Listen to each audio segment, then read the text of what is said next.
December മഞ്ഞിലെ Christmas രാവ്. സഹനത്തിൻ്റെ സന്ദേശം ലോകത്തിന് പകർന്നു നൽകിയ യേശുദേവൻ പിറവിയെടുത്ത രാവ്. തിരുപ്പിറവിയുടെ നിറസ്മൃതികൾ പുതുക്കി ഒരു ക്രിസ്മസ് ദിനം കൂടി. വീടുകളിലും ക്രിസ്തീയ ആരാധനാലയങ്ങളിലും പുൽക്കൂടും നക്ഷത്രങ്ങളും ക്രിസ്മസ് ട്രീയുമൊക്കെ ഒരുങ്ങിക്കഴിഞ്ഞു. പ്രാർത്ഥനാനിരതമായ ക്രിസ്മസ് നാളുകൾ.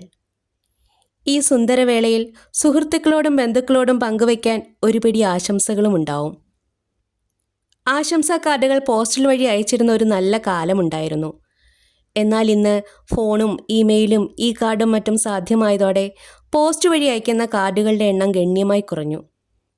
ആർക്കും കാർഡുകൾ അയക്കാനും സമയമില്ല, കിട്ടുന്നവർക്ക് മറുപടി കൊടുക്കാനും സമയമില്ല.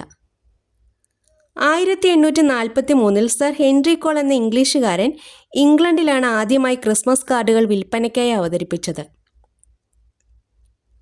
ആദ്യകാല കാർഡുകളിൽ കൂടുതലായും ഉണ്ടായിരുന്നത് യൂറോപ്പിലെ വസന്തകാലത്തെ ഓർമ്മിപ്പിക്കുന്ന ചിത്രങ്ങളായിരുന്നു. കാരണം ക്രിസ്മസ് കഴിഞ്ഞ് അധികം താമസിയാതെ വസന്തകാലം തുടങ്ങുമായിരുന്നു.